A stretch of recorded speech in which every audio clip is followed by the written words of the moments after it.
Ok.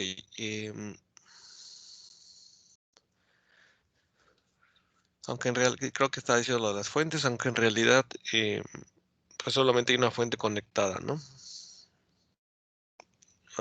Y ahorita nos estamos limitando a, pues, a analizar el circuito, es decir, a conocer los voltajes y las corrientes involucradas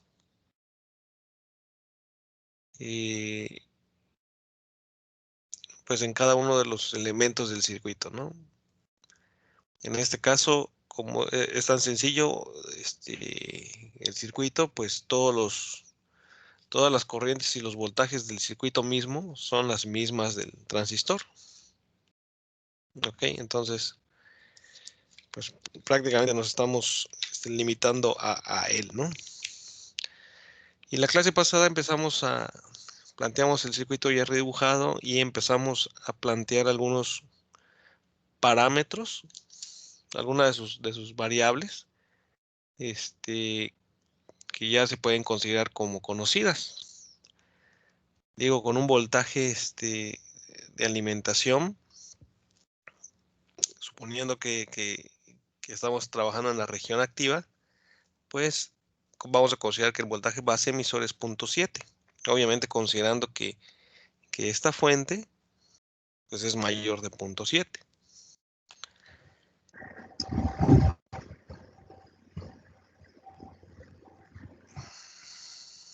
El voltaje del emisor, la terminal del emisor está conectada a tierra. Entonces podemos considerar que hay que el voltaje de la terminal es 0. ¿Ok?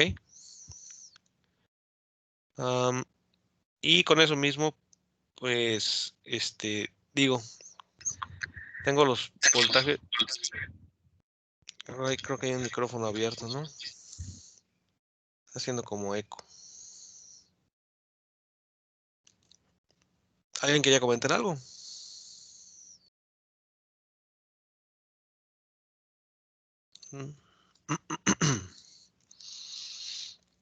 Y entonces tenemos los voltajes de las terminales, los voltajes de los nodos, y bueno, pues resulta obvio que si ya tengo dos de ellos, cualesquiera, o sea, si tengo los dos nodos, puedo saber el voltaje entre terminales, ¿no? O si tengo el de terminal, el voltaje entre terminales y un nodo, pues puedo saber el otro. Entonces, como ya conozco BFE y conozco VE, pues debo poder conocer la base, nada más despejando. ¿Ok? En este caso, el voltaje de la base es el mismo que el de base emisor porque está conectado a tierra. ¿Ok? Y lo último que planteamos fue la ecuación de la ley de corrientes de Kirchhoff, viendo el dispositivo como un nodo, como un supernodo, donde la corriente del emisor es la corriente de la base más la corriente del colector. ¿Ok? Eso también pues se puede saber de lo que se había visto en circuitos, ¿no? Si se plantea que la corriente de malla es la corriente de base y esta otra corriente es la corriente colector, pues ustedes saben que la corriente que existe en una rama entre dos mallas, pues es, dependiendo de la polaridad del sentido de las corrientes, pues yo puedo decir que IE, entonces sería la malla a favor IB más la malla a favor IC. ¿Ok? También de ahí pueden obtener esta ecuación.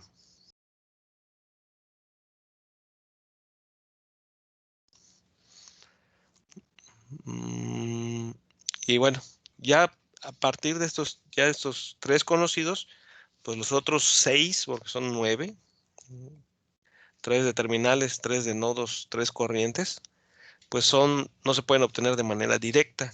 Ya tengo que utilizar algo más. ¿Ok? Pero si ya tenemos el voltaje de la base y tenemos el voltaje de la fuente, es decir, conocemos el voltaje entre terminales de este resistor, pues podemos conocer su corriente, ¿no? Aquí nada más recordar que vamos a estar utilizando frecuentemente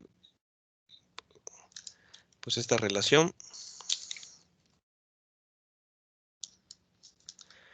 que si yo tengo, vamos a plantearlo, nos va a servir mucho.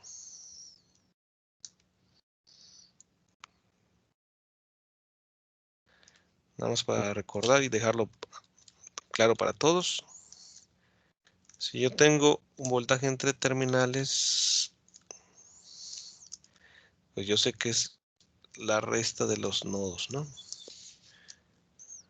Vamos a relacionarlo con la corriente y el resistor. Entonces,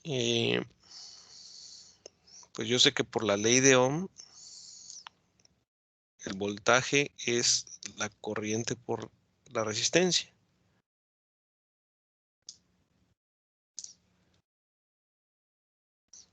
Ok, es la corriente por la resistencia. Y también, pues ya planteamos anteriormente que el voltaje entre terminales es la resta de los nodos, ¿no?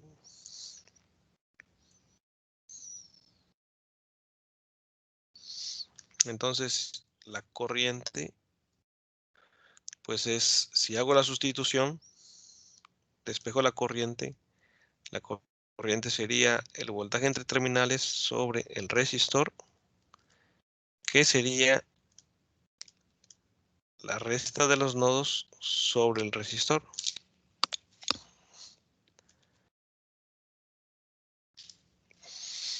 Ok, que para este caso sería, lo podríamos interpretar así, ¿no? Como que la corriente es el nodo de origen, el nodo de voltaje de origen, el voltaje del nodo de origen, perdón, menos el voltaje del nodo destino sobre el valor del resistor. Ok, esta va a ser una relación muy útil. Entonces, digo, para ahorrarnos algunos pasitos, por ejemplo, sabemos que la corriente de malla aquí, pues es IB. Entonces, IB, si yo genero esa ecuación de la malla, me queda menos la fuente más la corriente de base por el resistor de base más el voltaje base emisor. Eso sería igual a 0. Y si yo despejo la corriente, me quedaría la fuente menos el voltaje base emisor sobre el resistor de base. ¿Ok? Entonces, digo, sabemos que viene también, o sea, esta ecuación se puede obtener por la ecuación de la ley de voltajes de Kirchhoff en la malla, ¿no? Pero a lo mejor lo habíamos podido obtener de manera más inmediata si aplicábamos esto. La corriente de base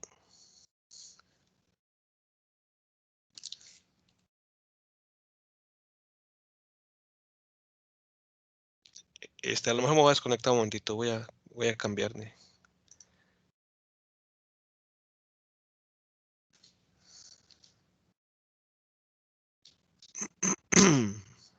Ya estoy.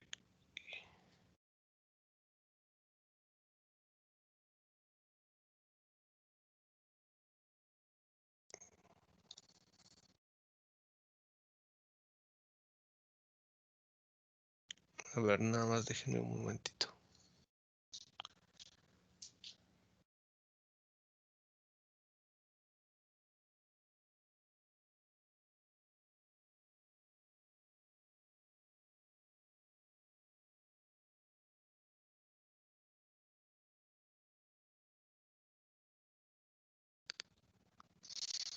¿Sigo con ustedes? Sí, profe, aquí estamos. Sí. Profe. Ok. Vamos a continuar. Es que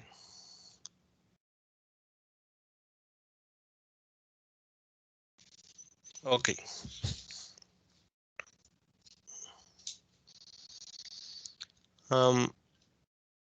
Entonces hubiera sido más fácil aplicar esto, ¿no? Más rápido.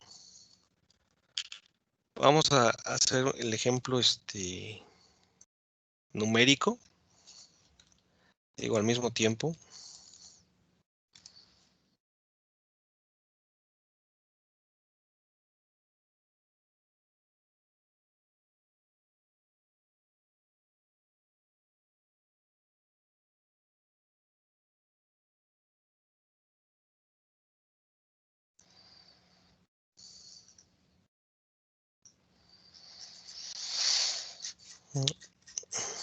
Y aprovecho a mostrarles, ¿no? El capítulo 3 es donde explica lo de las curvas del transistor. Y en este capítulo, polarización en CD, pues nada más se trata de explicar todas las configuraciones. Bueno, no todas, ¿no? Pero una gran variedad de configuraciones. Y bueno, te explica todo lo que vamos a hacer. Te lo explica aquí también. Entonces sería 240, 2.2 y 12. Beta 50. Ok, entonces sería que la fuente es de 12 volts. Este es de 240 kilo ohms. Beta igual a 50 y 2.2 kilo ohms.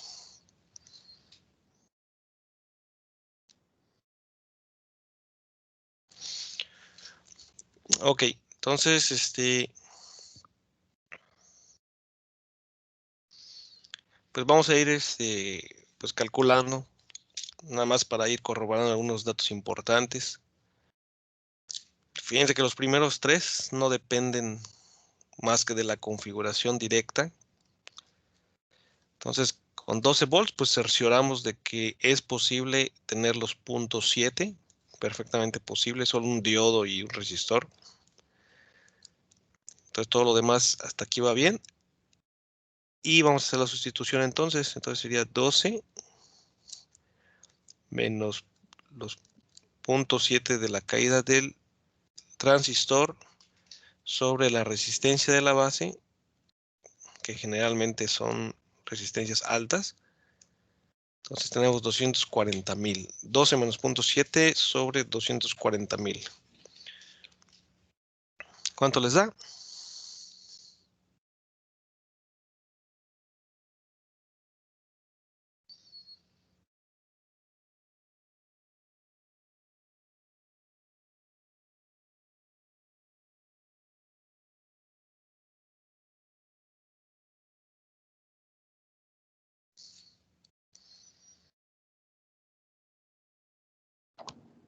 Son 47.08 microamperes.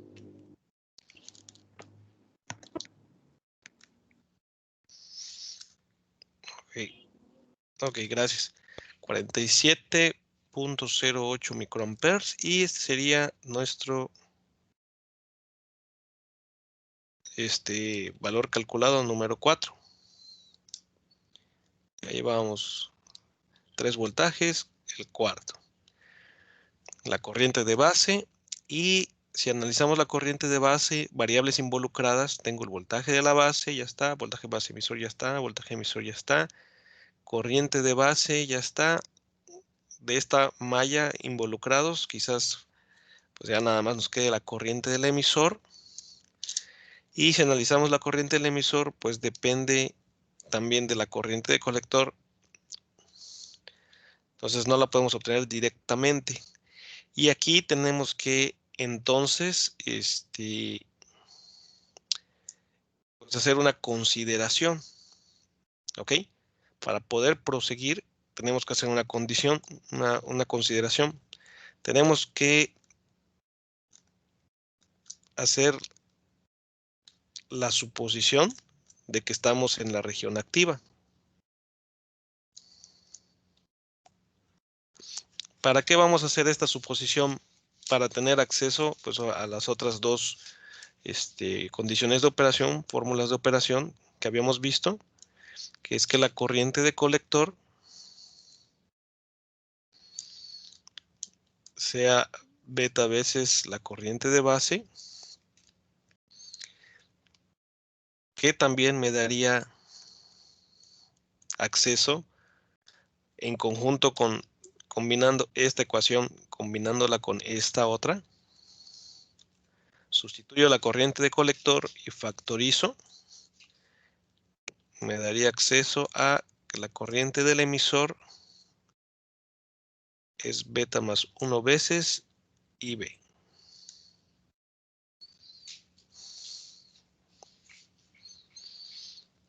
Ok. Entonces aquí la beta es de 50. Entonces ya puedo calcular 50 veces por bueno, para no estar escribiendo mucho, voy a poner 50 veces el cálculo anterior.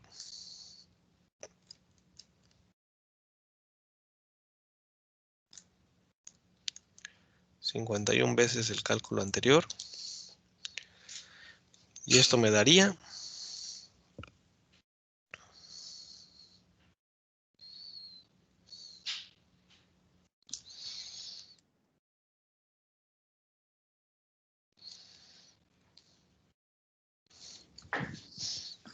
IC son 2.354 miliamperes. Ok. Y IE es 2.401 miliamperes. Ok. Entonces, seríamos el parámetro 5 y el parámetro 6. Si ustedes, bueno, si hacemos esta suposición, siempre nos va a dar que IE e IC son muy parecidas porque la beta generalmente es un número que normalmente es 50, 100 es común también, 100, 200. Entonces generalmente el transistor va a ser, esta fórmula va a ocasionar que estas dos sean muy parecidas y esta sea pues mucho menor a ellas. Siempre que hagamos esta suposición, pues nos va a dar eso por la misma fórmula. Ok, entonces ya tenemos estas tres corrientes. ¿Son corrientes factibles? Sí, son corrientes factibles. ¿Cuándo vamos nosotros a considerar que esto no está sucediendo? Cuando pudiera caber la posibilidad de que el transistor esté en corte o en sobresaturación. En corte, creo que no. Bueno, solamente vimos las regiones en la curva, ¿no? Hasta ahorita. En corte, me adelanto un poquito, es cuando la corriente, acuérdense que el corte es la curva, la región de corte es la que está hasta aquí abajo. Entonces, cuando la malla de entrada está abierta, la malla de salida causa una corriente muy pequeñita, casi cero, debería ser cero, idealmente debería ser cero, y esa sería la región de corte, la región donde la malla de entrada no está funcionando porque tiene una corriente de cero, que en este circuito la única forma de lograr una corriente de cero es tener un voltaje igual a cero. Digo, el modelo ideal del diodo me dice que si tuviera yo 0.6, pues no alcanza a encender. Pero en la vida real, pues sí enciende poquito. O sea, empieza a funcionar. Entonces, considerando la cuestión de la vida real, la única forma de que realmente tuviera 0 amperes en la malla de entrada sería tener 0 volts.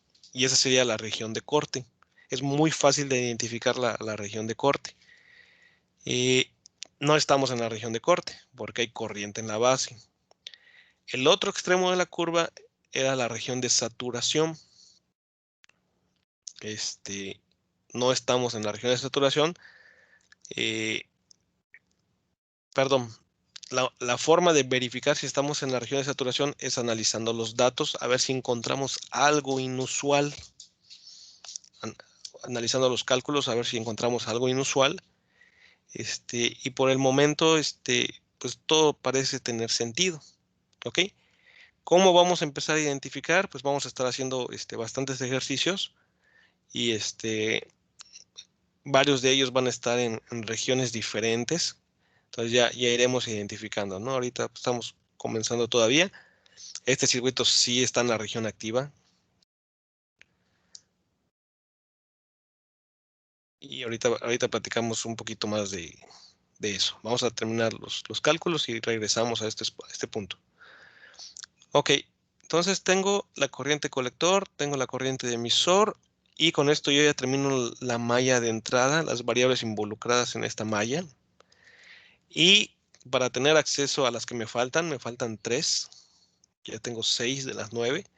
Necesito esta malla de salida, donde ya se ve involucrado el voltaje colector emisor, el voltaje colector, y ya puedo también obtener el voltaje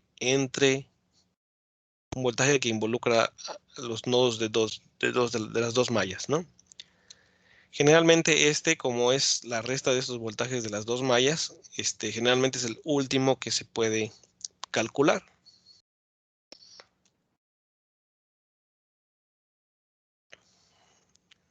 Entonces, si yo hago esta malla, me queda menos la fuente, más la caída del resistor de colector, más el voltaje colector emisor.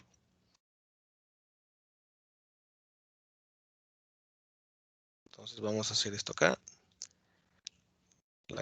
La malla de la corriente de colector sería menos la fuente, más la caída del colector, más el voltaje colector emisor, que sería igual a 0. Aquí la incógnita es el voltaje colector emisor, que sería la fuente menos la caída. La fuente era 12 menos la variable que acabamos de calcular por la resistencia de colector, que era 2.2 kilo ohms.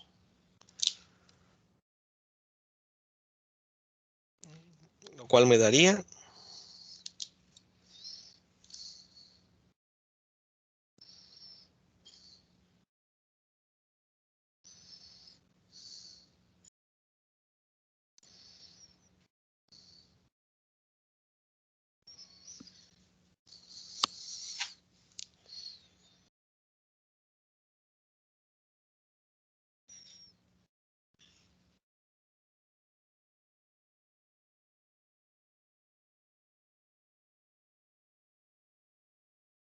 6.8212 volts.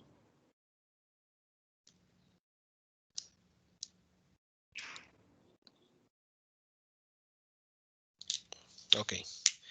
6.8212 como voltaje de de estas terminales. Pues es posible porque pues, si tengo 12, pues es muy factible es posible que sea 6.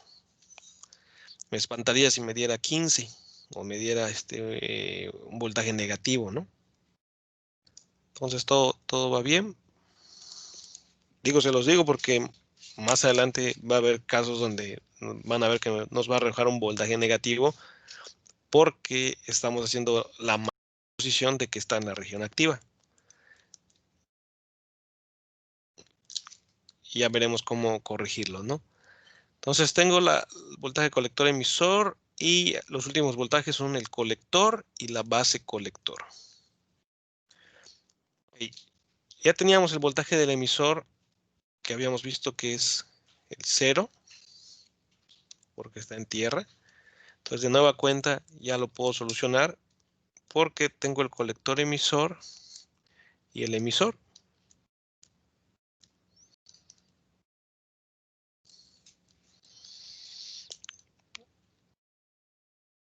Así que el voltaje del colector es igual al voltaje colector emisor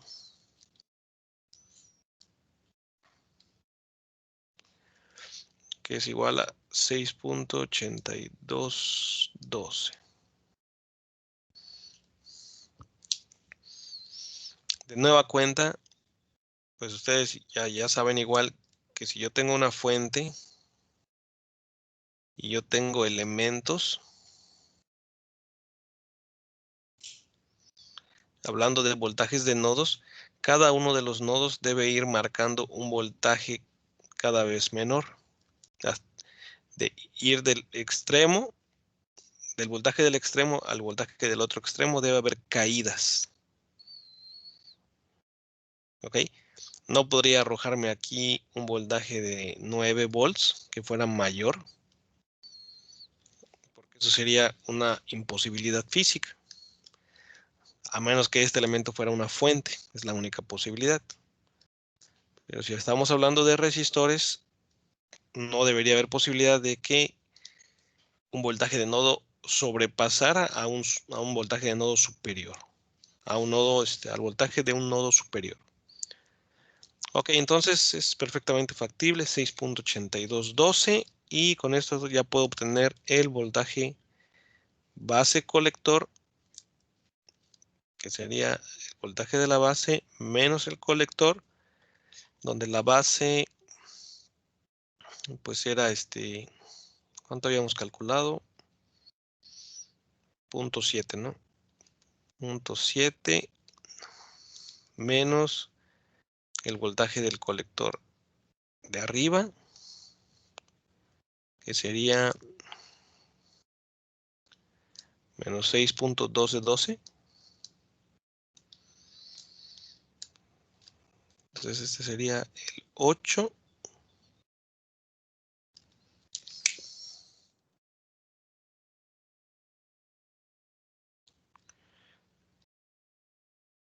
Y este el 9.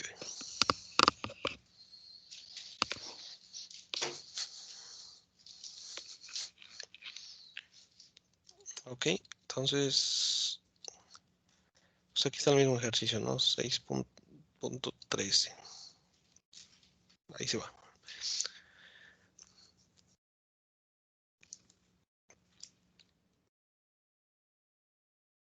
Muy bien. El voltaje, si se acuerdan ustedes de lo que habíamos dicho, el voltaje base colector corresponde al voltaje del diodo que está aquí. Y habíamos dicho, ¿no? En la región activa, el diodo de la entrada está polarizado en directa y el diodo de salida está polarizado en inversa. Si ustedes lo recuerdan. Y esto vendría a corroborar de que nuestra suposición de que está en la región activa efectivamente está bien. Ok, tenemos un diodo, el diodo de la salida está polarizado, la unión PN de la región de salida está polarizado en inversa. Ok. No sé si alguien tiene alguna pregunta hasta acá.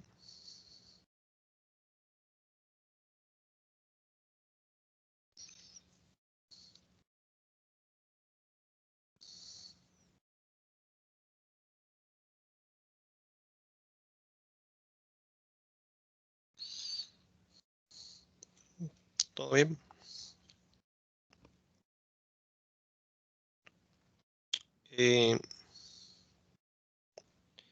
Ok, entonces, si nosotros viéramos la curva de operación de este circuito, pues en la entrada tendría yo el punto 7. Eso pues va a ser prácticamente siempre, a menos que no esté funcionando el transistor. Y pues como siempre es la misma, pues no nos interesa mucho, pero sí va a ser de nuestro interés el caso de la curva de salida.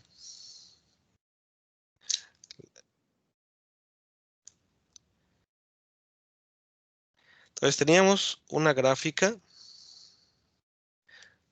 donde teníamos el voltaje del colector emisor en contra de la corriente del colector. Es el voltaje de salida y la corriente de salida. Si consideramos que la carga estaría conectada, ya sea que la carga fuera RC o que la carga estuviera conectada en el colector. ¿Ok? Entonces, por eso es de interés esta curva. Habíamos visto que aquí se formaba pues una serie de curvas donde la posición que realmente es una sola curva, ¿no? Porque ¿de qué dependía? Dependía de la corriente de base. Entonces, dependiendo de la corriente de base es la posición de esta curva.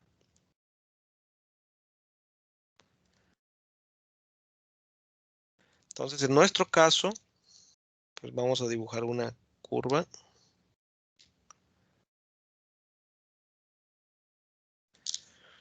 que corresponde a 47.08 microamperes.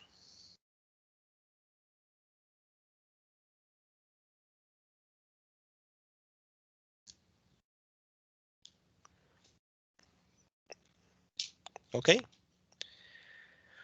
Porque al final de cuentas, si ustedes analizan,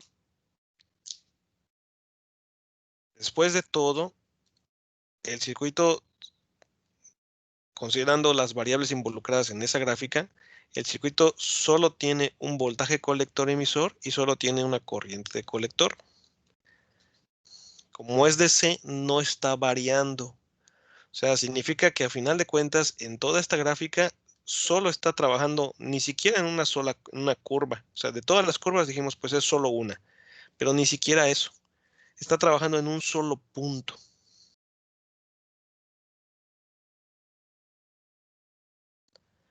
Entonces, a ese punto de operación se le llama el punto de operación Q, que es el voltaje colector emisor con la corriente del colector. Por así decirlo, es la coordenada, ¿no? Es la coordenada donde está trabajando. Y a este punto Q, en este caso, corresponde a 6.8212 con 2.354 miliamperes. 2.354 miliamperes.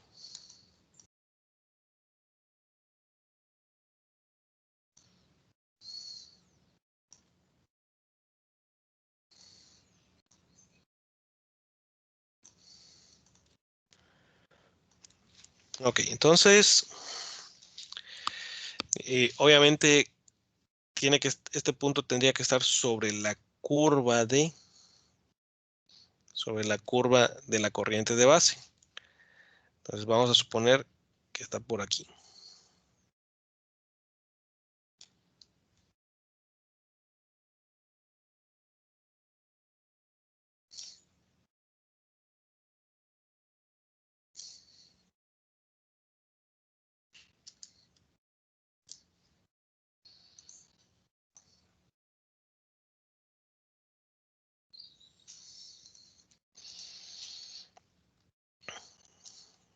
Lo que quiere decir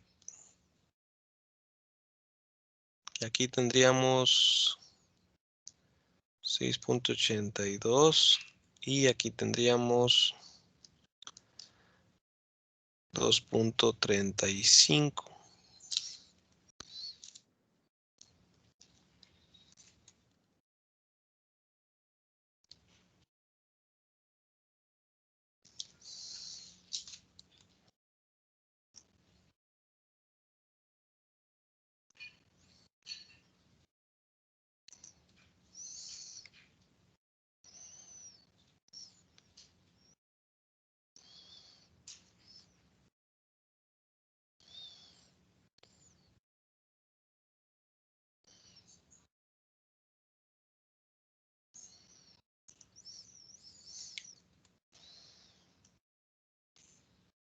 Ok. Entonces tenemos la región de saturación, corte, tenemos la región de saturación y tenemos la región activa. Entonces, ya estamos trabajando en una sola curva y sobre esa curva pues tiene que estar el punto de operación. ¿Ok? ¿Cómo podríamos, obviamente, ustedes saben que la solución, o sea, el punto de operación pues tiene que ser el encuentro de varias ecuaciones, ¿no? O sea, la solución de un sistema lineal, pues ustedes saben que es el punto donde se encuentran las rectas, ¿no? Entonces tiene que haber alguna o recta que al pasar por ahí sea el punto donde las dos se intersecten, ¿ok? Y esa sería la solución. Entonces, en este caso, la ecuación que nosotros obtuvimos aquí abajo, que me relaciona el voltaje contra la corriente, es precisamente la ecuación de la malla de salida.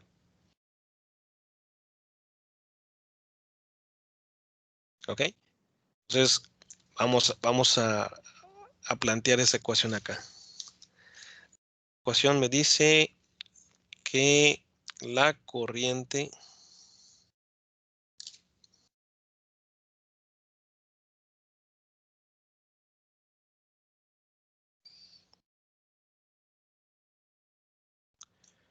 voy a separar esto un poquito. Esta ecuación me dice que el voltaje del colector emisor más la corriente del colector por la resistencia del colector es igual a la fuente. ¿Ok?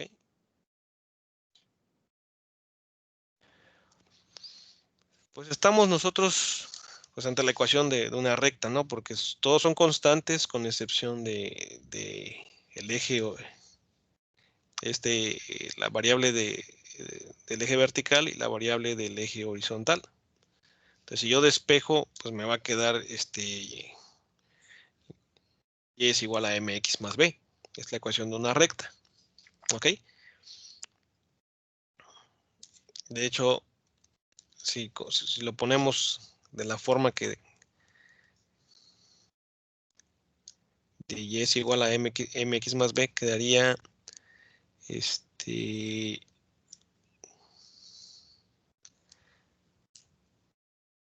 como negativo. Verlo como si fuera una pendiente. Ok, y es igual a mx más b.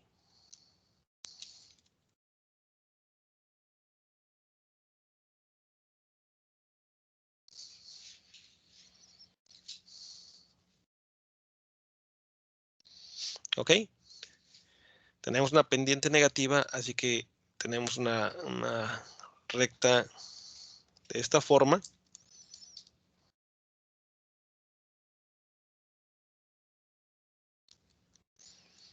Ok. Y pues ustedes saben que este es el punto donde toca el eje, la B es el punto donde toca el eje. Entonces, para trazar esta recta, pues ustedes saben, necesito la pendiente y un punto o dos puntos, y quiero analizar dos puntos que son muy importantes.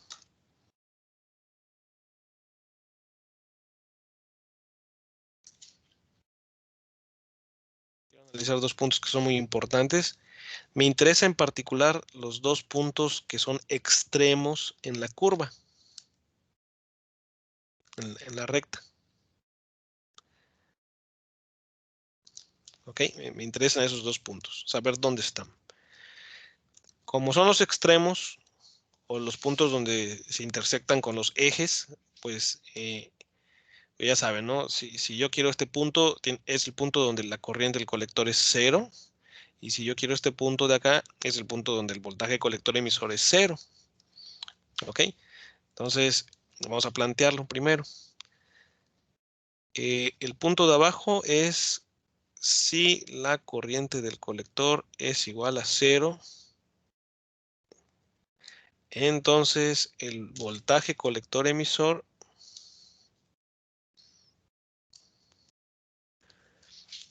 si la corriente colector es 0, el voltaje del colector emisor sería la fuente. ¿Ok? Y si el voltaje colector emisor fuera igual a 0,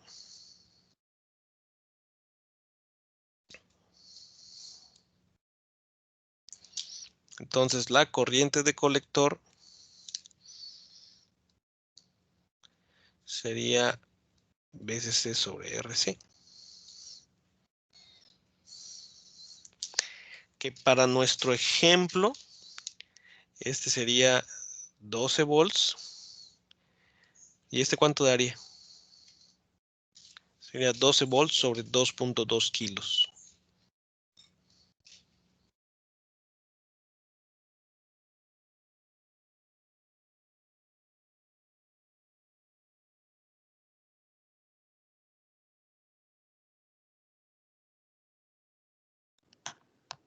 $5.4545 miliamperes. Okay. Gracias. 5.4545 miliamperes y 12 volts. Sí, a 12. Okay, entonces, si aquí tenemos 6.82 es porque por aquí estaría el otro.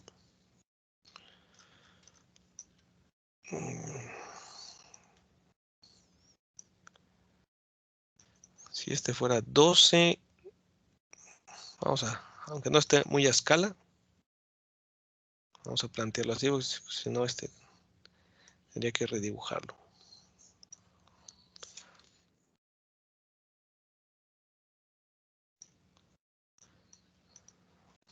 Ok, entonces este punto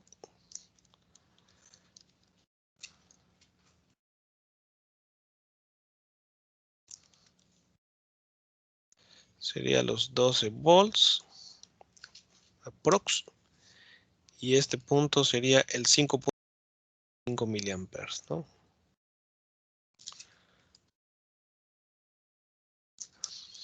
Ok, a esto se le denomina la recta de carga, la recta de la malla de carga, de la salida. Ok, entonces si nosotros pensamos en la gráfica de las curvas, pues nosotros podemos entender que esto, cuando lo analizamos, en su momento no dependía de ningún circuito, no estábamos metiéndonos con ningún circuito. Eso dependía únicamente del dispositivo. Diferentes dispositivos tendrán diferentes curvas. Ahora, en específico, la recta sí depende del circuito, porque si tuviera otro tipo de resistores, la malla de salida cambiaría. Por lo tanto, esta recta representa a la configuración, mientras las curvas representan al dispositivo. Entonces, la intersección de todas esas, pues se refiere a la operación de cierto dispositivo en este circuito. ¿Ok? Por lo que quiere decir que si el circuito solo permite estos puntos, sería imposible poder operar aquí. No es factible, porque el circuito, la recta, no lo permite. ¿Ok? Eso significa que no podría yo obtener una corriente de colector superior. La respuesta es sí la puedo yo obtener, pero siguiendo la recta. Es decir, en este circuito yo podría obtener una corriente de colector superior a cambio de disminuir el voltaje de colector emisor. Pero esto no encaja con esta curva. Con la curva, con esta curva negra. ¿Cómo podríamos hacer que el circuito operara en este punto? ¿Qué tendríamos que cambiar? Habría que aumentar la corriente de base. Habría que aumentar la corriente de base. Y como tengo un resistor de base fijo, la única forma de aumentar la corriente de base sería aumentar el voltaje de la base. ¿Ok? Entonces, si yo aumento la corriente de la base, cambiaría de curva. Y ahora sí. Entonces, lo que yo quiero que ustedes vean ahorita es que a pesar de que están todas las curvas, la realidad es que cuando yo mueva la corriente de base, cuando yo esté modificando la corriente de base, lo que estaría haciendo es desplazar el punto Q eh,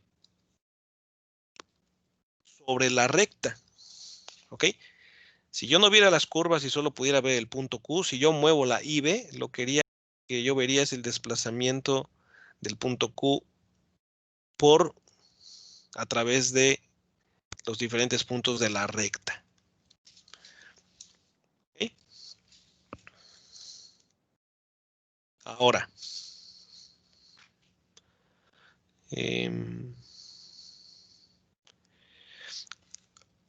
esta recta me está dando los extremos teóricos de la configuración. Pero a final de cuentas, quien decide es el punto de operación, pues es la corriente de base. Y yo quiero que noten algo. En la realidad,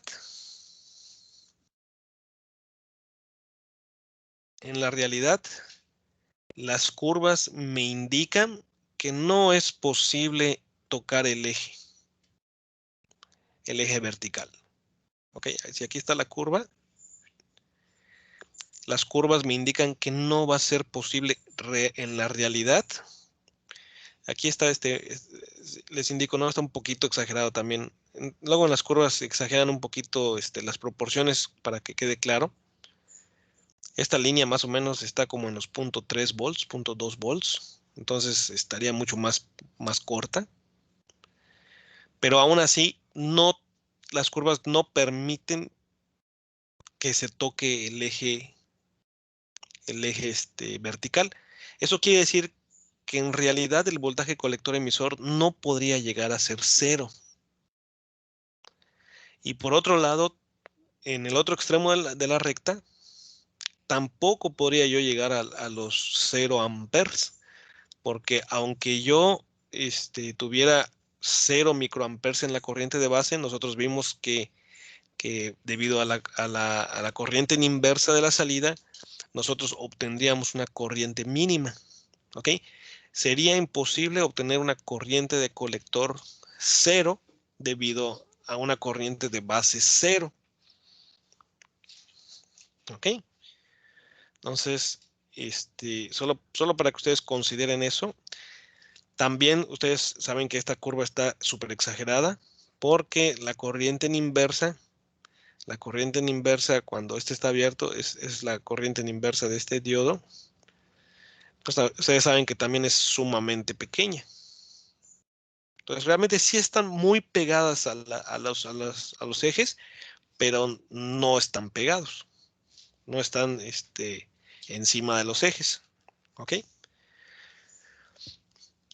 Ok. Eso es por un lado. Pero ahorita me gustaría que viéramos qué representan esos puntos en el circuito. Y para eso, pues voy a copiar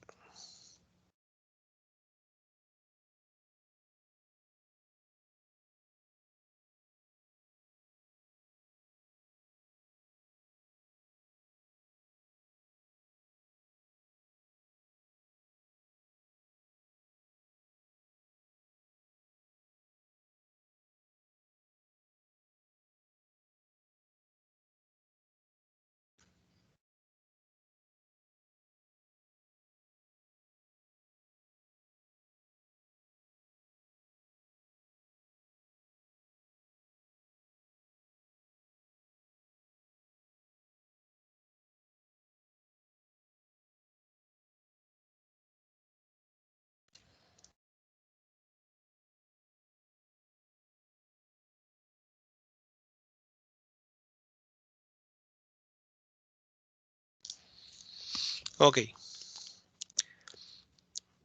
Vamos a denominar esta condición como 1 y vamos a denominar esta condición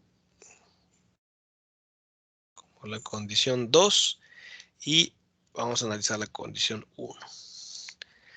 La condición 1 dice, si la corriente de colector es 0, el voltaje colector emisor es la fuente.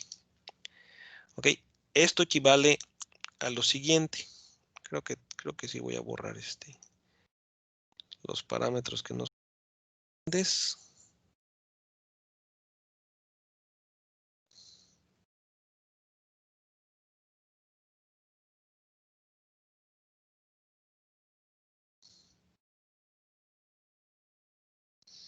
Solo voy a dejar los parámetros que se involucran directamente.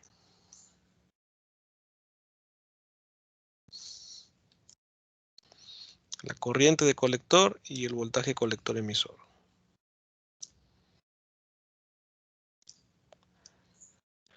Ok. Fíjense. Necesito modelar el transistor en estos extremos. El modelo del transistor en este extremo, donde la corriente es 0 y se queda con todo el voltaje de la fuente, el único dispositivo que puedo sustituir en lugar de este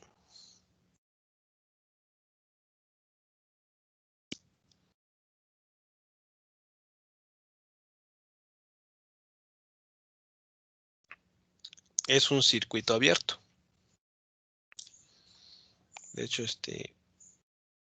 creo que no me interesa mucho esto.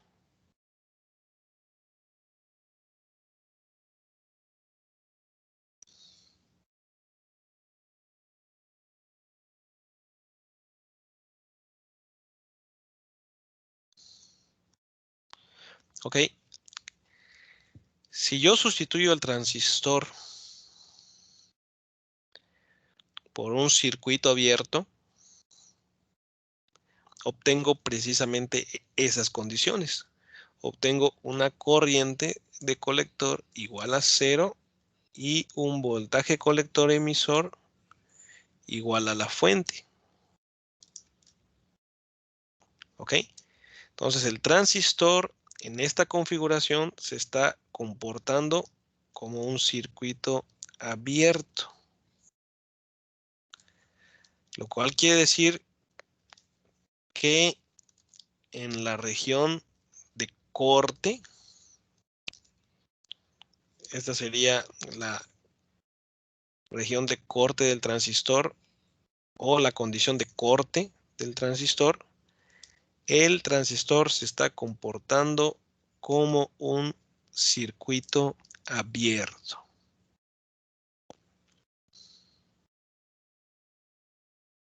¿Ok?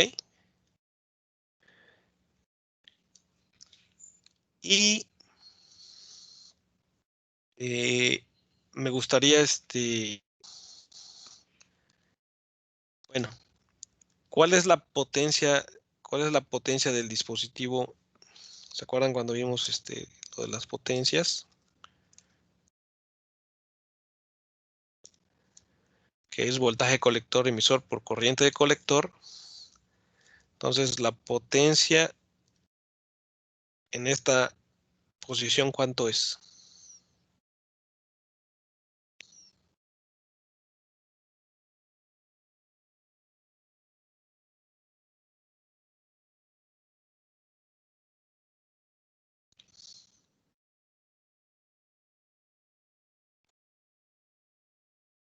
Cero. Pues es 0. Como ya vimos que realmente no puedo llegar a una corriente de colector 0,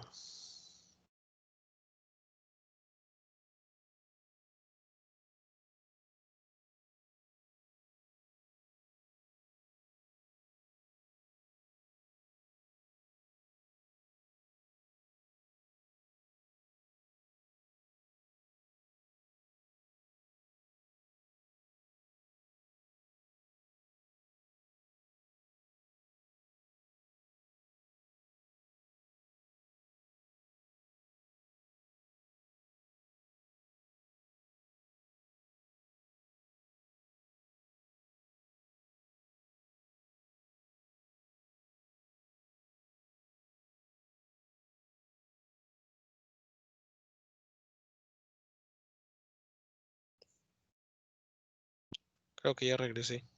¿Sí estoy? ¿Sí me ven otra vez? Sí. Sí. Desapareció un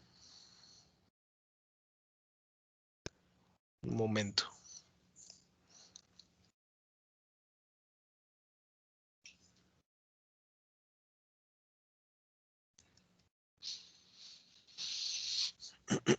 Creo que es la primera vez que realmente me saca de la reunión. Ok, entonces, sí, sigue grabando, ¿verdad? Dice que sí. Entonces, como nosotros sabemos que la corriente realmente no puede llegar a cero, pues sabemos que la potencia realmente no podría llegar a cero, pero sí estamos hablando de uno de los extremos en el cual la potencia va a ser mínima. ¿Ok? Vamos a analizar la otra.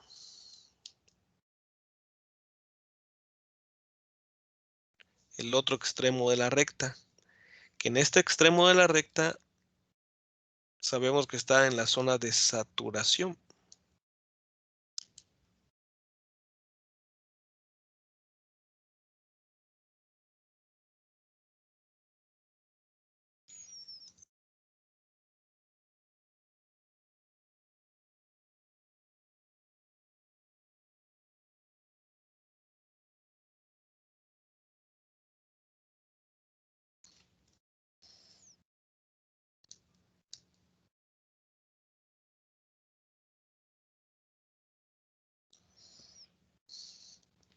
Ok. Esta otra zona, este otro extremo, me dice el voltaje colector emisor, el voltaje entre terminales es 0 y la corriente del dispositivo es la fuente sobre la resistencia. La única forma en que la corriente pudiera ser ese valor y que el voltaje colector emisor fuera 0 es si el transistor fuera un cortocircuito. De esa manera, la corriente del colector sería todo el voltaje sobre la resistencia. ¿Ok? Entonces, en esta configuración, el transistor es un cortocircuito.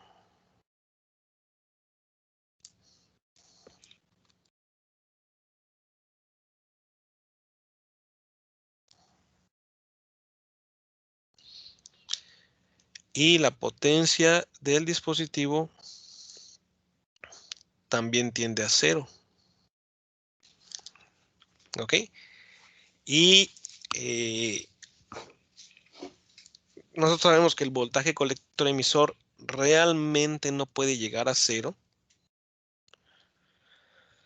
Ya vimos que las curvas no lo permiten, por más pegadas que estén, no lo permiten en la realidad.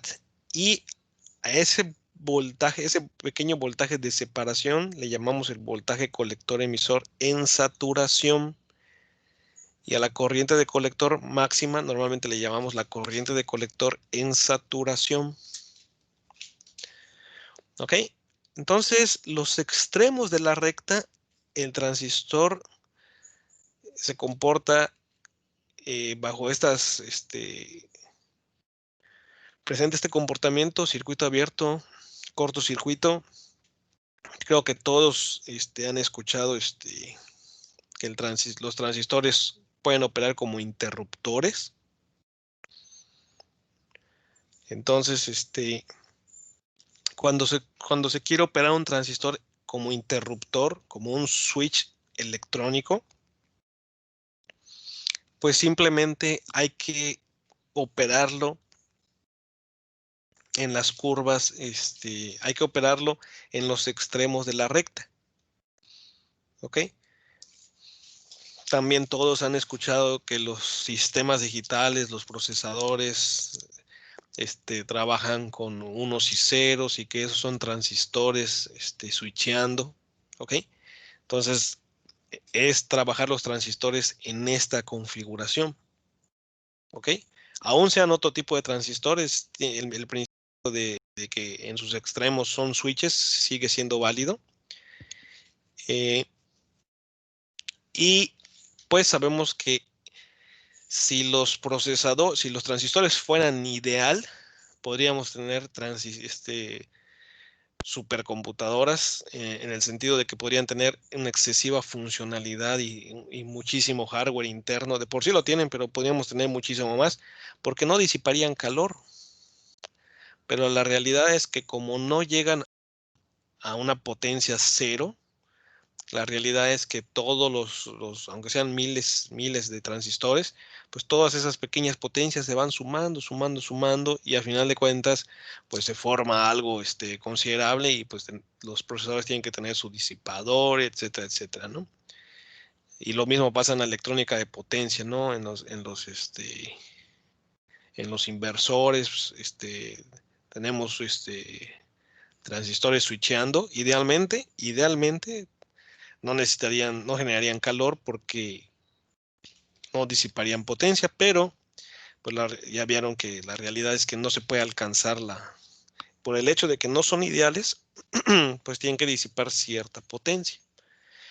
Pero ciertamente, si no trabajaran en los extremos, la potencia que disiparían sería muchísimo mayor por transistor. Entonces hay que operarlos correctamente. Entonces, en esta configuración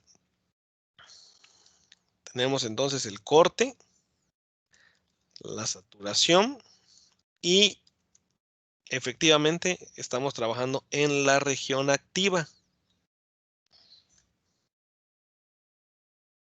Ahora sí queda un poquito más claro cuando les digo el transistor no está trabajando en la región activa. Significa que en la recta de carga estamos en algún punto intermedio. ¿Ok? Aún debemos considerar que la fórmula es válida en los extremos, porque la realidad es que sí lo es. Cuando nosotros pretendemos ir más allá de lo extremo, es cuando la fórmula de la región activa deja de ser válida. Que nosotros pretendiéramos obtener una corriente superior, que nosotros quisiéramos obtener una corriente superior a los 5.45, ahí estaríamos sobresaturando. Implicaría que nosotros quisiéramos obtener una corriente mayor a 5, por ejemplo 10, implicaría que mi voltaje colector emisor empezaría a ser negativo, lo cual no podría ser posible, porque para comenzar pues no hay fuentes negativas involucradas en el circuito. Entonces, ¿de dónde va a salir? Y ustedes se preguntarán, bueno, ¿y cómo es que podría yo intentar obtener más corriente? Obviamente no intentaría obtener más corriente viendo la ecuación de salida, sino yo intentaría obtener más corriente incrementando la corriente de base. A final de cuentas, la corriente de base por la beta me va a dar la corriente colector. Pero ¿qué tal si yo incremento tanto esto que multiplicado me da 10 miliamperes? ¿Podría obtener una corriente de base que multiplicada me dé 10 miliamperes? Claro, porque este voltaje es fijo, este valor es fijo y esta es la fuente. Entonces, si yo incremento esta fuente a 24 volts, pues voy a obtener una corriente de base que muy probablemente multiplicada me pareciera que me podría dar una corriente de colector muchísimo más grande. Pero eso es según la malla de entrada. Pero la malla de salida me dice otra cosa. Entonces, cuando nosotros pretendemos ir más allá de la corriente máxima que te puede dar el circuito, es cuando entramos en la sobresaturación. Y esta fórmula de la región activa, obviamente, pues se vuelve inválida porque el circuito no te lo puede proporcionar. ¿Ok? Vamos a estar viendo ejemplos de cuando suceda eso para que lo podamos identificar bien. Ok. De esta parte, ¿a alguien le quedó alguna duda? ¿Alguien alguna pregunta?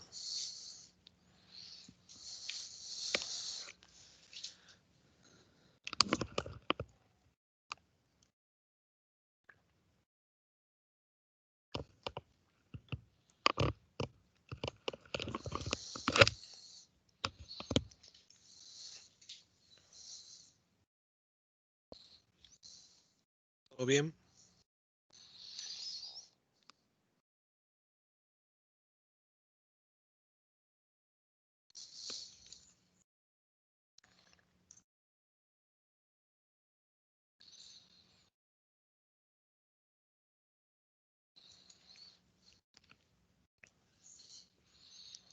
¿Sí estamos bien o no sigo conectado?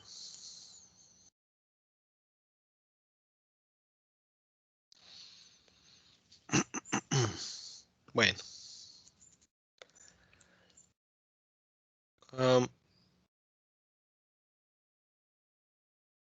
Pues vamos a ver otro ejemplo. Digo, vamos a estar, hay tiempo suficiente como para hacer pues varios ejercicios. Vamos a ver otra configuración. De todos modos, pues aquí en el libro, de aquí voy a estar tomando, bueno, de varios libros voy a estar tomando los ejemplos. Aquí les explica todo, por ejemplo, todo lo que acabamos de ver, ¿no? Configuración de polarización fija, les explica la malla de entrada, obtiene las ecuaciones, la malla de salida, les explica lo de voltaje entre terminales, voltaje de nodo que se mide con respecto a tierra, lo mismo que hemos estado platicando, ¿no? Dale ejemplo.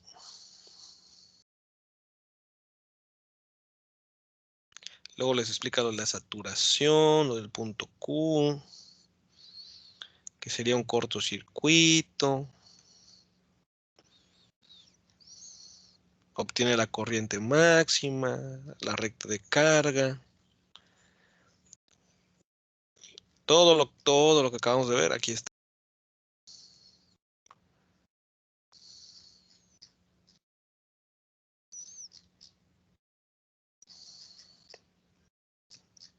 Qué bueno que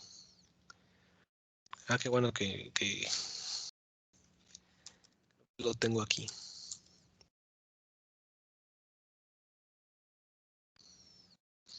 Ok, esta parte nada más es pues, un detalle importante, ¿no? Entonces ya vimos que si yo muevo la corriente de base, ¿cómo puedo mover la corriente de base? Hay dos formas de mover la corriente de base. Una es mover la fuente.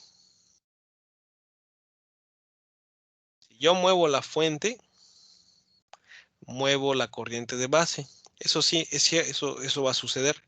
Aquí el único problema es que si yo muevo esta fuente, que en este caso aparentan ser dos fuentes, pues estaría moviendo también la fuente de la malla de salida y eso también tiene que afectar porque acuérdense que este valor está dado por la fuente,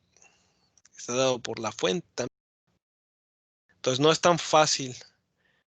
Una forma sería tener dos fuentes separadas, pero estamos hablando de solo la polarización. La realidad es, no lo estoy mostrando aquí.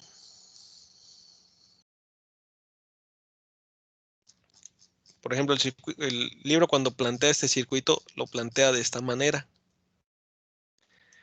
Y los libros lo hacen porque, a final de cuentas, si yo quiero utilizar el transistor como un amplificador, necesito algún lugar donde inyectar la señal que quiero amplificar, que es generalmente va a estar variando. Por ejemplo, un amplificador de audio, pues tengo que insertar la señal de audio. Entonces, se polariza el transistor para colocar el punto Q. Pensemos, por ejemplo, que en medio. Y luego vamos a hacer que el punto Q varíe, variando, obviamente como el punto Q tiene que ver con la variación del voltaje de salida. Entonces lo que yo tendría es un voltaje a la salida que está variando. Entonces fíjense, al principio es un poquito complicado verlo, pero si yo varío el punto Q a lo largo de la recta, lo que estoy variando es el voltaje de la salida. Y si yo lo hago variar de casi un extremo a casi otro extremo, estaría viendo un voltaje de salida bastante amplio, que en nuestro caso iría casi de 0 volts a casi 12 volts. Es un voltaje de variación amplio. ¿Y cómo logro que el punto Q varíe, que se mueva para obtener esa variación grande de voltaje? Pues por ahí me dijeron, hay que variar la corriente de base. ¿Ok? Si yo varío la corriente de base, estaría yo variando el punto Q. Pero fíjense que para variar la corriente de base, yo solo necesito variar microamperes. Entonces, esto me está diciendo que si yo varío la base en microamperes, una señal muy pequeña, podría obtener una variación de voltaje bastante amplia a la salida. Y es cuando el transistor funciona como amplificador. ¿Ok? ¿Cómo se hace variar la corriente de base sin tocar la fuente? Pues inyectando la señal por medio de un capacitor. ¿Ok? Entonces, la polarización en CD es para establecer el punto y luego el punto Q se hace variar a través de capacitores, a través de señales inyectadas a capacitores. Aquí nada más recordar de circuitos eléctricos que un capacitor bajo CD es un circuito abierto. Es decir, que si yo veo si yo quiero analizar el punto de operación de CD, la componente de CD, los capacitores desaparecen. Pero recuerden que los capacitores tienden a ser cortocircuitos cuando estamos hablando de AC. Entonces, una señal de audio que esté variando ve el capacitor como un cortocircuito y se conecta directo. ¿Ok? Y aplicando el principio de superposición, porque realmente eso es lo que estamos haciendo, aplicar el principio de superposición, nosotros analizamos acuérdense que de circuitos eléctricos, que el principio de superposición me dice que yo puedo analizar el voltaje final de la salida, el voltaje final o el voltaje de un elemento, analizando las fuentes por separado, ¿no? La contribución. El voltaje de salida, en este caso, vendría a ser la suma de las distintas fuentes, cada una de ellas aportando una parte del voltaje final. Y en este caso estamos usando el principio de superposición para analizar por separado la fuente de DC con la fuente de AC. Ahorita estamos en la de DC y le llamamos la polarización del transistor, ¿no? Ahí adelantándome un poquito, pero es para explicarles la razón de que en los libros van a encontrar que estos circuitos tienen capacitores. ¿Ok? Eso es para conectar una señal que va a terminar variando el punto Q.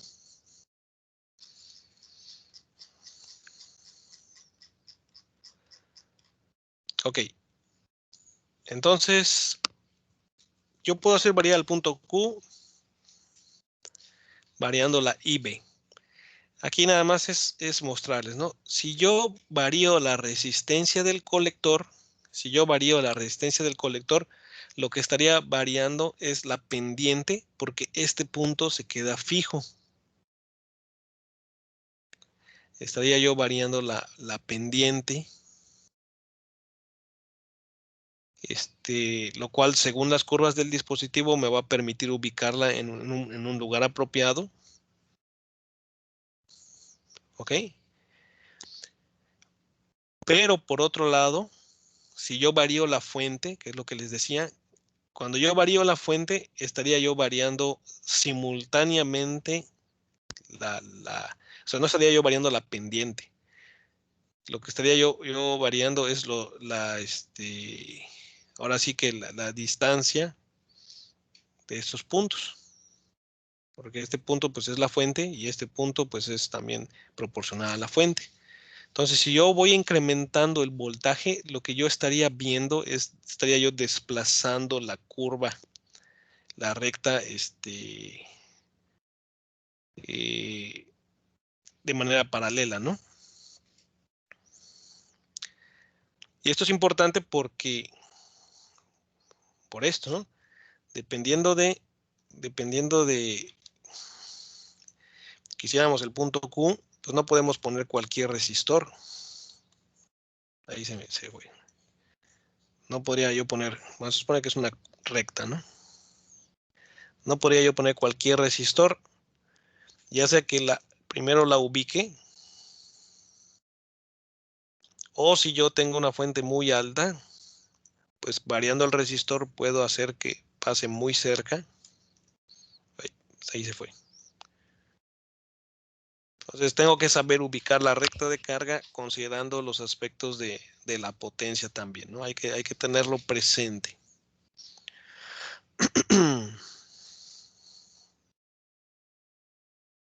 Bueno, entonces el libro también les platica de esto.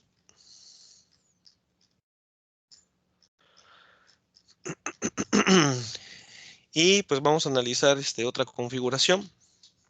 Esta otra configuración se le llama la polarización de emisor y incorpora un resistor más.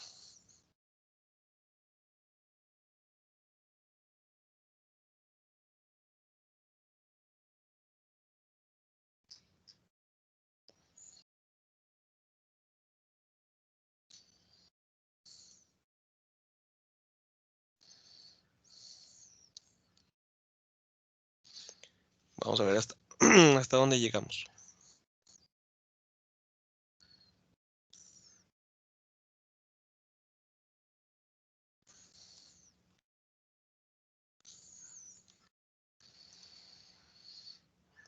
Entonces dijimos que para CD no nos interesa los capacitores, como si no estuvieran.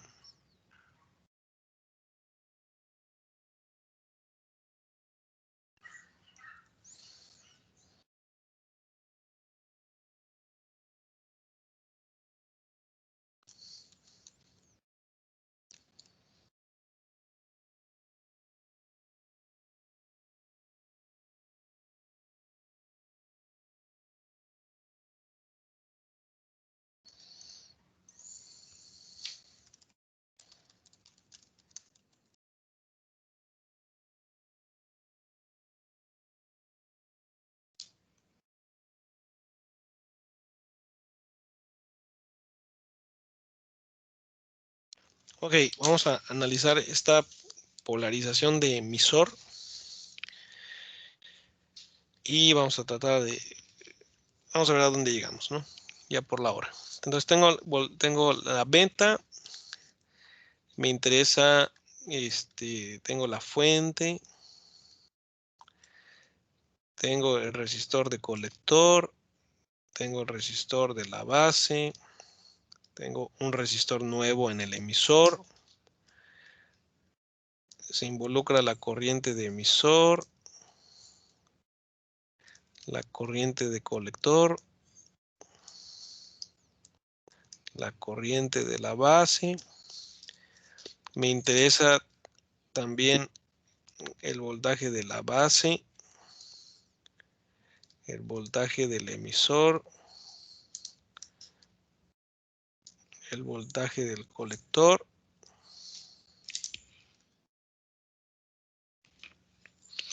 y también me interesa los voltajes entre terminales, el voltaje base emisor,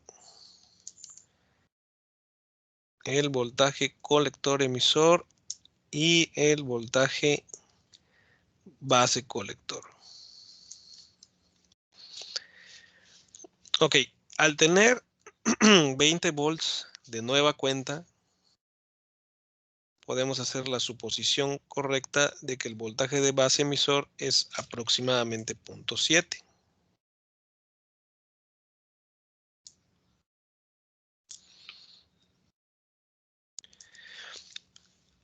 Pero acá tenemos un problema.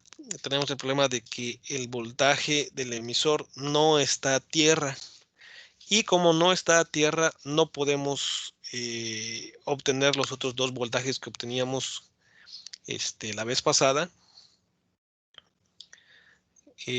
Sino tenemos que hacer algo más, ¿no? Aquí no voy a redibujar el circuito, a menos que de veras no se nos dificultara mucho. Pero piensen ustedes que aquí hay una fuente a tierra. ¿Ok? Entonces la malla de entrada es esta. De la misma manera, aquí hay una fuente de salida que hace que la malla de salida sea esta. Generalmente no se dibujan. Entonces, nada más consideren el recorrido, ¿no? Este recorrido es la malla de entrada y este recorrido, este otro, es la malla de salida. ¿Ok? Entonces, voltaje base emisor es lo único que puedo calcular hasta ahorita y me veo obligado a obtener entonces la primera relación basándome en la corriente, la malla de la entrada, que sería menos la fuente más la corriente de base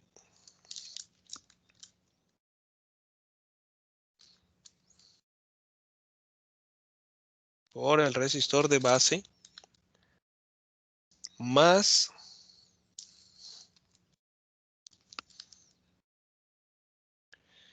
el voltaje base emisor más el nuevo componente que aparece. Es la misma ecuación anterior del circuito anterior, pero ahora aparece esta componente, ¿no? Ya no pude calcular ningún otro voltaje y al plantear esta malla me encuentro con este problema. Este lo tengo, este lo tengo, este lo tengo, tengo este, pero ahora tengo dos incógnitas.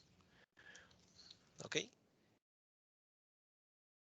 Y la otra, la ley de corrientes de Kirchhoff, no me ayuda mucho porque, pues aunque sí involucra las mismas corrientes, aquí se agrega una incógnita más, que viene a complicar más todavía el asunto. La única forma de avanzar es haciendo la suposición de que estamos en la región activa.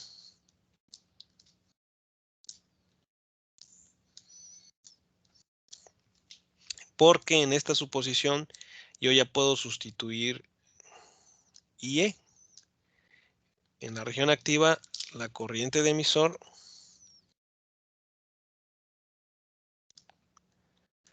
es beta más 1, la corriente de base. Y la corriente de colector, pues es beta, la corriente de base. Entonces, si yo agrego esto, yo ya puedo sustituir aquí y despejar la IB, ahora sí. Entonces yo sustituyo esto por beta más 1 IB. Suponiendo que no estoy sobresaturando al transistor. Entonces me quedaría el despeje como IB es igual a la fuente menos la caída de voltaje sobre la resistencia de base más, aquí me quedaría, factorizo IB, me quedaría beta más 1 veces RE.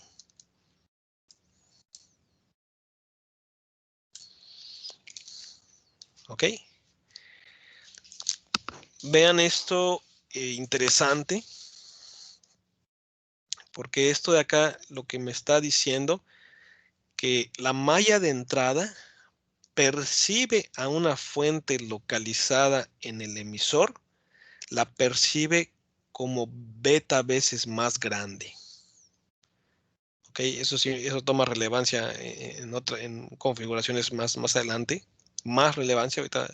Al final del análisis de esta configuración van a entender que tiene una repercusión en la estabilidad del sistema, de la polarización. Pero el colocar una resistencia en el emisor ocasiona que para la malla de entrada esa resistencia se vea magnificada por un factor de beta veces. Muy bien, entonces haciendo la sustitución aquí, para este caso numérico me quedaría 20 menos 0.7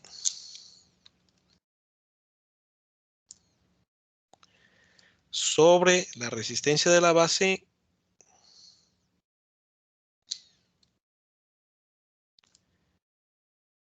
que es bastante grande, más 51 veces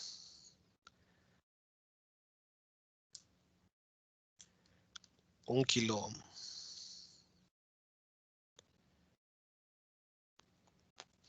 ¿Cuánto da?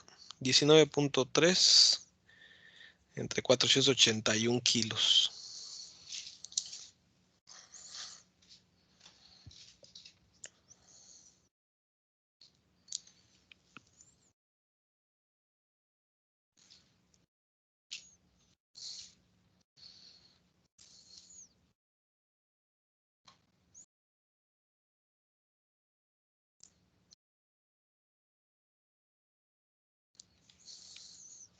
$36.34 microamperes. No, sí, microamperes. Sí.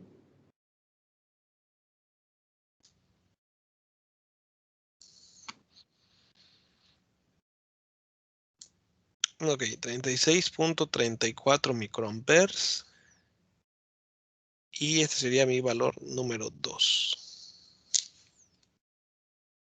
Espera, ¿son 480 kilo ohms o 430? Ah, 430. Estos son 430, pero más este serían 81. 481 en total.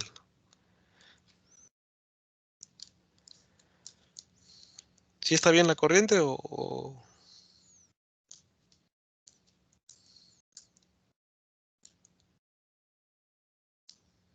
Ahora me dio 40.124. Es que había tomado 480 de Ah, ok. RB.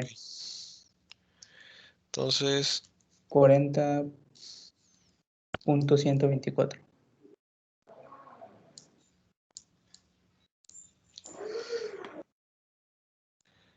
40.124 microamperes.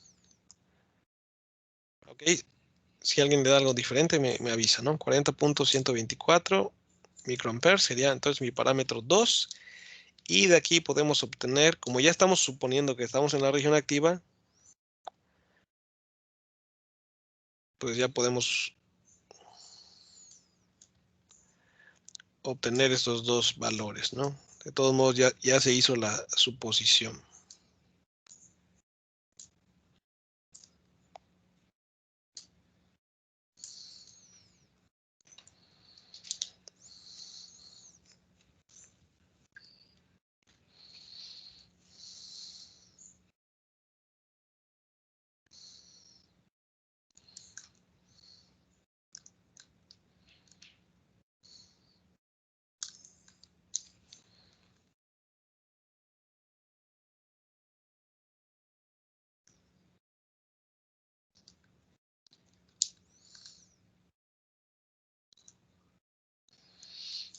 ¿Esto es cuánto daría?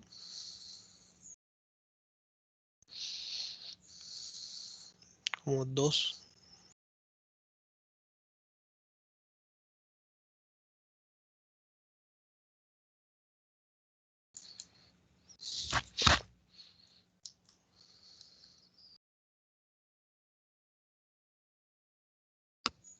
Me dio 2.006 miliamperes. Ok.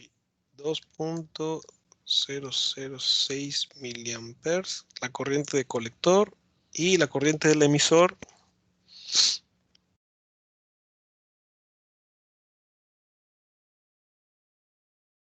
2.046. 0.43. 6. 6.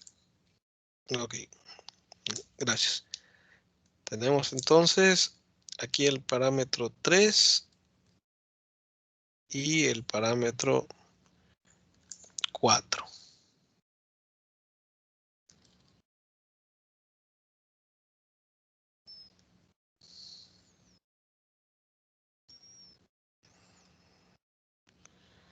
Ay, sí se niega a salir. Bonito.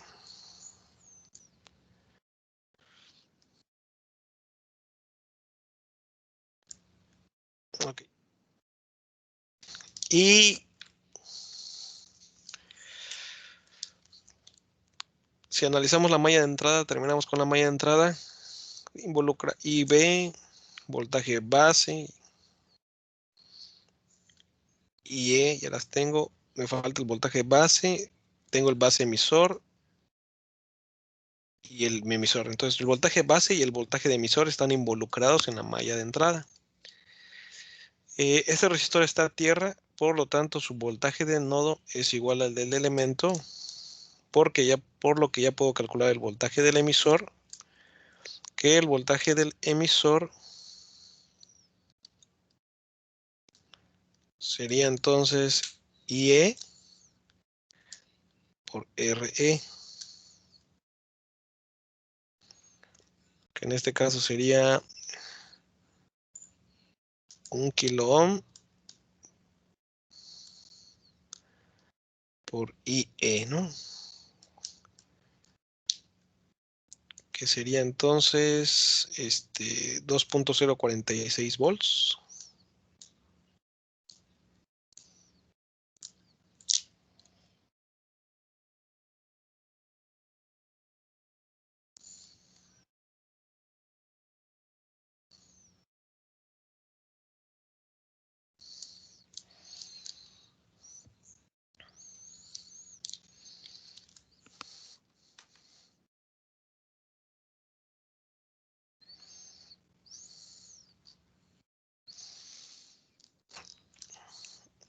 Y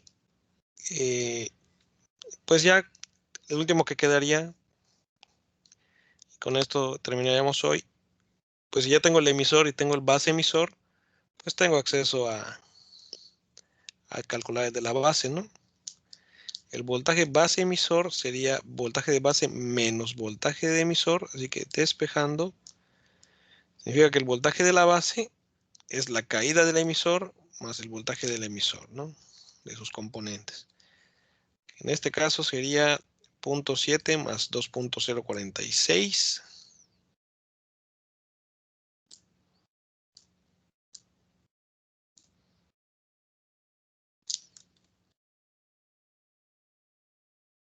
Y con esto obtendría mi parámetro número 6. Ok. Pues muy bien, con esto terminaríamos la malla de entrada